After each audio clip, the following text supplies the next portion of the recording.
Bismillahirrahmanirrahim. Kita ngaji surah Ali Imran ayat 75 sampai ayat 77.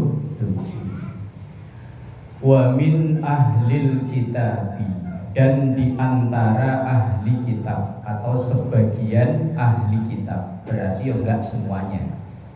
Yang disebut ahli kitab kalau di zaman Rasul itu ya Yahudi, Nasrani. Nggak tahu sekarang statusnya masih seperti itu atau enggak, wallahu a'lam. Ada sebagian orang yang bacanya kok ribet. Man ta'manhu biqidari yu'addihi ilaihi. Man ta'manhu, ketika dititipi, bikin torin dengan harta yang banyak, yu'addihi ilaika, maka titipan itu yo dijaga dengan baik. Tapi wa minhum man ta'manhu bidinarin la yu'addihi ilaika. Tapi ada orang yang ketika dititipi duit sedikit nggak dikasih. Kalau dititipi banyak dikasih, karena kalau nggak dikasih ia yakin itu dosa. Tapi kalau dititipi dikit nggak dikasih, karena ia menganggap kalau dikit nggak dikasih, bilangnya keyakinannya nggak dosa. Bilangnya nggak apa-apa dikit ini. Lah kadang kita itu kalau dititipi barang, kalau barangnya besar itu keingetan mulu. Oh ini titipan dari Bu Haji untuk si Ono. Tapi kalau barangnya itu sepele, apalagi nggak ada kelihatan barangnya. Misalnya kayak orang nitip salam, titip salam ya buat si itu. Nah kalau kita bilang iya, maka wajib untuk disampaikan. Kita dititipi titipan atau amanah, kita terima itu hukumnya sunnah, nggak wajib. Kita nolak nggak dosa. Misalnya Bu nitip ini ya, mohon maaf saya orangnya pelupa, takut lupa, nggak dosa. Tapi kalau barang titipan itu udah kita bawa, menyampaikan titipan itu hukumnya wajib. Menerima itu hukumnya sunnah, sementara menyampaikan itu hukumnya wajib. Nah yang sering terlupakan itu kan kalau orang nitip yang nggak ada barangnya, nitip omongan, nitip salam. Kalau nitip ada barangnya, insya Allah kita keingetan. Misalnya kita ikut selamatan, Bu si itu nggak hadir, ini tolong ya beseknya. Ya udah nih saya bawa. Nah kalau ketika kita ngelihat itu kan keingetan mulu, oh ini titipannya si itu. Salam juga itu. Ya salam juga sama. Kalau kita terima, maka kita wajib untuk menyampaikan. Tapi kalau kita nolak, nggak dosa. Maksudnya nolak itu, aduh mohon maaf, bukannya saya nggak mau, saya itu orangnya gampang lupa, nanti takut kelupa. Nolak kayak begitu itu nggak dosa. Cuma kadang di kita itu kan ada budaya nggak enakan sih ya. Dititipin gitu aja nggak mau. Enggak nenteng berat ini loh. Kadang kita langsung ya udah deh. Nah itu yang bahaya. Sementara kita menerima titipan itu hukumnya sunnah, menyampaikan titipan itu hukumnya wajib. Lah ini dulu ada sekelompok orang di zaman Rasul itu kalau dititipin gede ya disampaikan karena barangnya kelihatan. Tapi kalau dititipin kecil malah sering nggak disampaikan. Wa minhum man ta'manhu bidinarin la yu'addihi ilaika. Ada sebagian orang yang kalau dititipi dikit itu nggak disampaikan. Yang nganggapnya kalau dikit itu kalau nggak disampaikan nggak dosa. Cuman dikit ini, umpama kita dititipin mangga cuman 1 biji, saya makan aja 1 ini, dikit ini. Lah kalau itu titipan tetap namanya titipan. Ya biar kecil biar gede ya sama titipan. Yang dinilai itu bukan banyak sedikitnya, gede kecilnya, tapi menyampaikan dan tidaknya. Walaupun kecil, tapi kalau tidak disampaikan, nah termasuk dosa. Illa ma dumta alaihi qaima.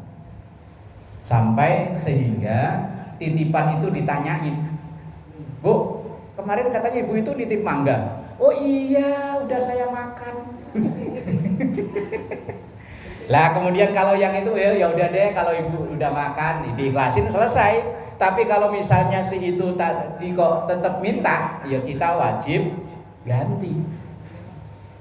Saya pernah ditanya begini, Pak, saya dulu tuh pernah utang sama orang yang ngontrak di rumah saya. Nah kemudian ketika pas saya udah punya duit, orang ngontrak itu pindah jauh, saya cari ke rumahnya ternyata udah pindah lagi. Lah terus duitnya ini gimana? Lah yo ibu tetap pegang, nanti suatu saat orang itu datang atau nagih yo bayar. Lah kalau saya titipin ke masjid, ke musola, boleh nggak? Ya boleh-boleh aja, tapi kalau nanti orangnya datang tetap wajib bayar lagi.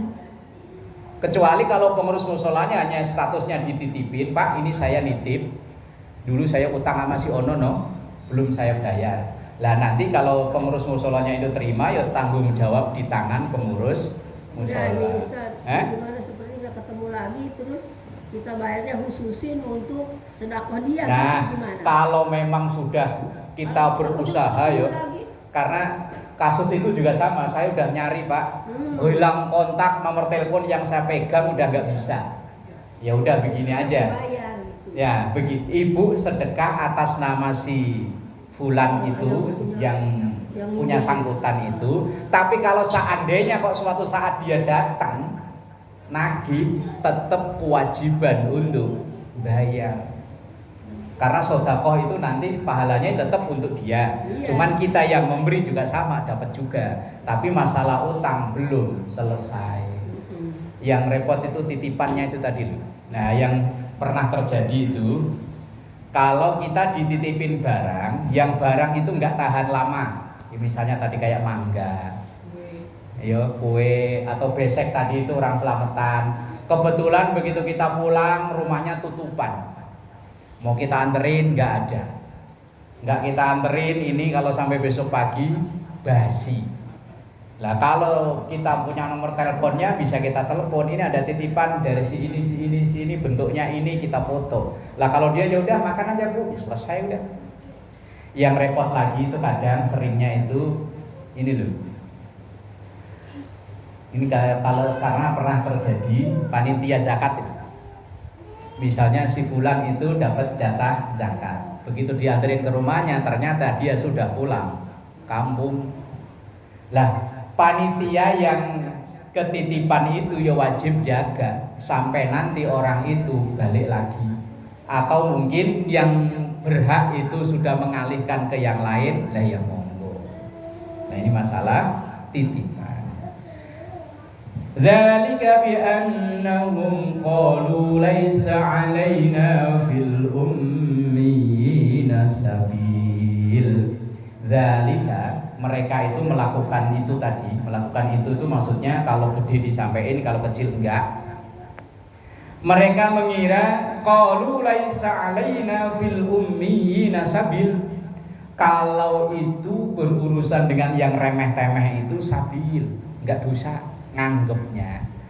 Padahal kalau titipan walaupun kecil apapun ya tetap titipan. Nah, orang-orang ahlul kitab itu dulu ada yang berkeyakinan kalau titipan itu kecil berhubungan dengan orang-orang ummiyin. Ummiyin itu orang-orang rendahan, mohon maaf, orang-orang yang dari apa maksudnya kelompok sosial rendah. Kalau zaman dulu kan ada kelompok sosial tinggi, penguasa, pejabat. Lah ada kelompok sosial rendah misalnya kayak budak dan lain-lain. Lah mereka mengira kalau dengan urusan orang-orang biasa, orang-orang awam enggak dosa ngiranya, padahal yo sama saja. Wa yaquluna 'alallahil kadziba wa hum ya'lamun. Wa yaquluna, dan mereka mengatakan bahwa hal yang dusta terhadap Allah, padahal mereka tahu. Maksudnya begini, mereka itu hanya mengada-ngada, padahal aslinya dia tahu gede kecil titipan, kalau belum dikasih tetap tanggungannya. Walaupun kecil, kalau nggak dikasih ya tetap dosa. Aslinya mereka tahu, tapi hanya melakukan pembenaran saja. Bala man awfa bi ahdihi wattaqa fa innallaha yuhibbul muttaqin. Bala, bahkan sebenarnya, man awfa bi ahdihi, orang yang menepati janjinya, wattaqa, dan bertakwa. Kalau menepati janji ini kadang ya abot ya. Kita sering kalau diajak kemana, diundang kemana, wes untuk gampangin bilang insya Allah. Bu, nanti hari Minggu, hari libur ke rumah ya acara selamatan. Gampangnya supaya cepat urusan selesai kita bilang insya Allah. Terus nggak pergi juga insya Allah. Ya ketika ngucap insya Allah dalam hatinya apa? Dalam hatinya iya berangkat apa enggak? Kalau dalam hatinya iya berangkat, maka ya wajib berangkat. Tapi kalau dalam hati kok enggak, ya maka lebih baik bilang apa adanya. Cuman ya tadi lagi-lagi kita orang bangsa ketimuran ini banyakan enggak enaknya. Bu, nanti datang ya, insya Allah hadir. Pada dalam hati, aduh males ah. Ini loh, kita itu sering budaya enggak enak itu loh, seringnya itu. Nggak enak. Padahal kalau itu janji ya wajib ditepati, apalagi udah mengandung membawa nama Allah, pakai nama insya Allah itu tadi. Ya, tradisi itu. Dari pakai insya Allah ya harus pakai insya Allah. Wong Rasulullah Shallallahu Alaihi Wasallam ketika beliau ditanya tentang Ashabul Kahfi, itu beliau jawab besok, nggak bilang insya Allah. Lah karena Rasulullah itu ngandelin biasanya kalau ada yang nanya, malaikat Jibril langsung turun memberitahu. Maka beliau bisa yakin asal ada masalah langsung bisa besok. Besoknya lagi ditanya lagi, ya Rasul, Ashabul Kahfi itu sebenarnya ada berapa sih? Besok. Sampai sekian kali nanya, ternyata malaikat Jibril belum turun.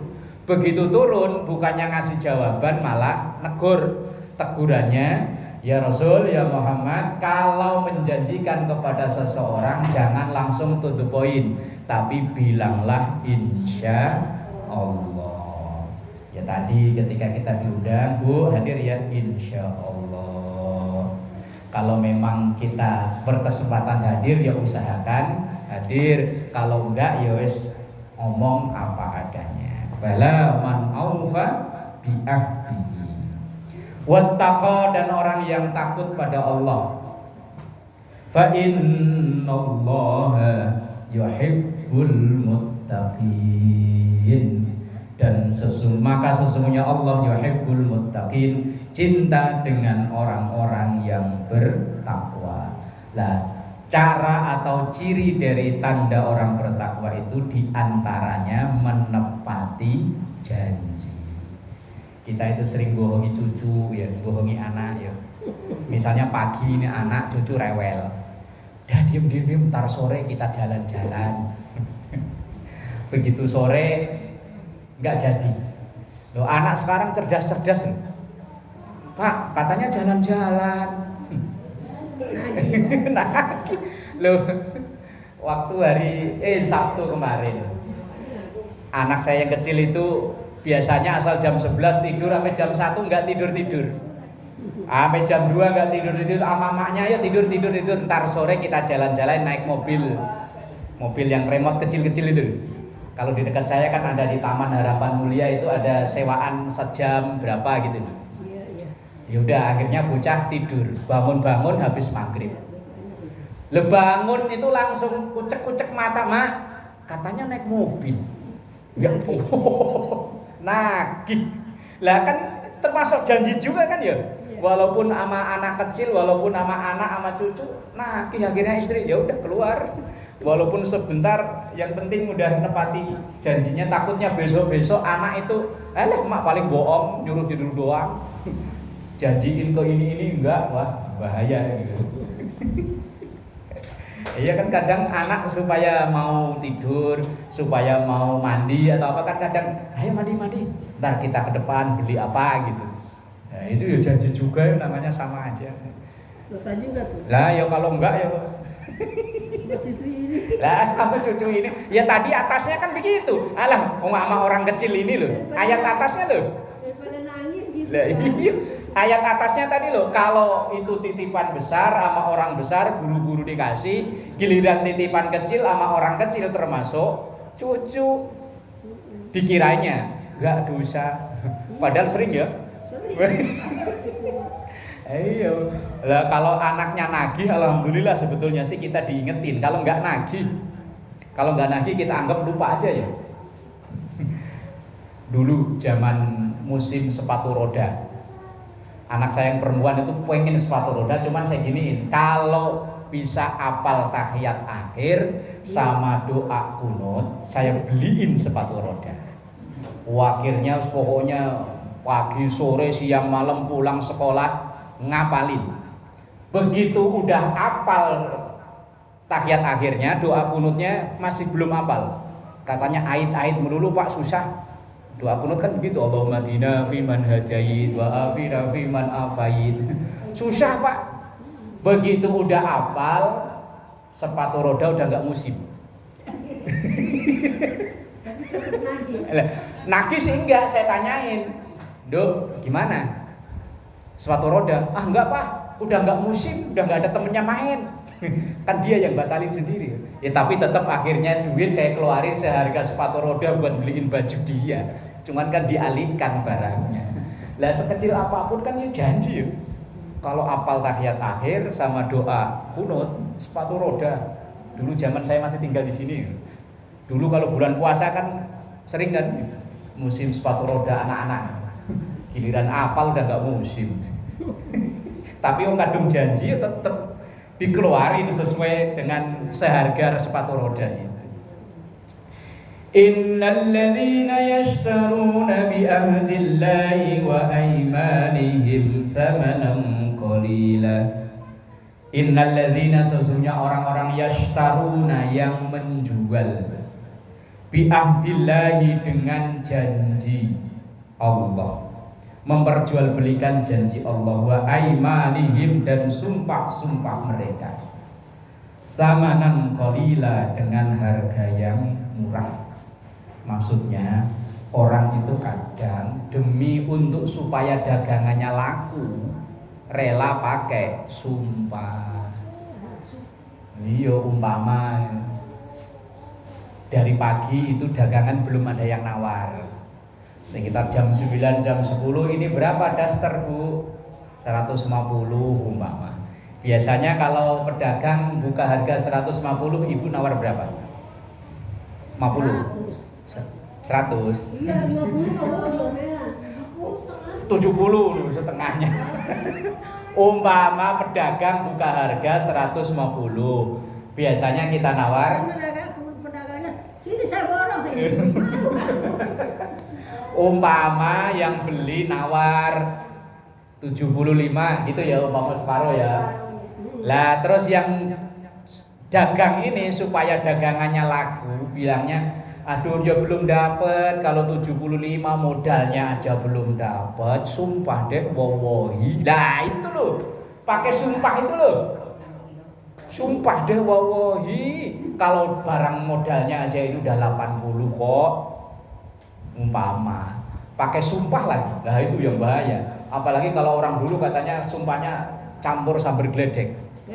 Apalagi musim hujan begini ya.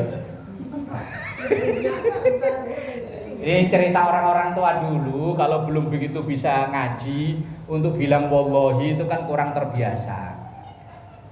Ini berapa ayamnya? 170 ya?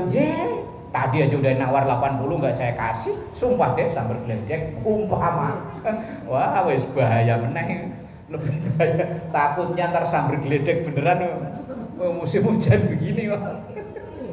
Enggak, maksudnya begini loh, banyak orang itu untuk meyakinkan orang lain dengan menggunakan sumpah. Biar percaya. Wallahi demi Allah. Lah ya kalau memang itu yang diomongin benar, oke, nggak masalah. Tapi kalau yang yang diomongkan itu bohong kan bahaya. Itu namanya mengatasnamakan Allah. Innal ladzina yashtaruna bi ahdillahi wa aymanihim samanan qalila. Udah cuma urusan sepele, urusan kecil sampai mengatasnamakan sumpah demi Allah. Ini ya bahaya sebetulnya itunya. Ya bukan sumpah nggak boleh, sumpah itu boleh kok. Para pejabat itu sebelum melaksanakan tugas jabatannya yo disumpah. Ulaika la khalaqa lahum fil akhirah. Orang yang kayak begini nih, ulaika orang kayak begini, la khalaqa lahum fil akhirah. Wis gak dapat apa-apa jatah di akhirat, alias dapatnya malah dosa.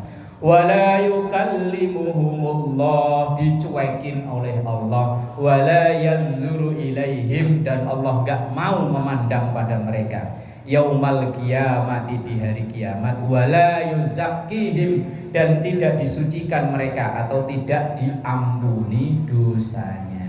Kalau sampai mati dia belum bertaubat dari sumpah-sumpahnya itu, maka ya tidak diampuni dosanya. Tapi kalau dia taubat, ya Allah, astagfirullahaladzim, dulu waktu saya dagang daster sering sumpah yang enggak jelas, diistighfari.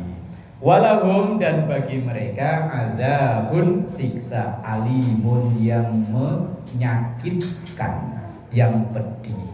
Ini tiga ayat ini titik beratnya tentang masalah memegang amanah, memegang titipan, dan hati-hati ketika sumpah. Sumpah boleh untuk menguatkan pembicaraan, untuk meyakinkan orang boleh. Tapi kalau ada kedustaan di situ, kok sampai mati belum tobat, ya wis walahum adzabun alim. Mereka memperoleh siksa yang pedih. Wallahu a'lam bishawab. Al-Fatihah.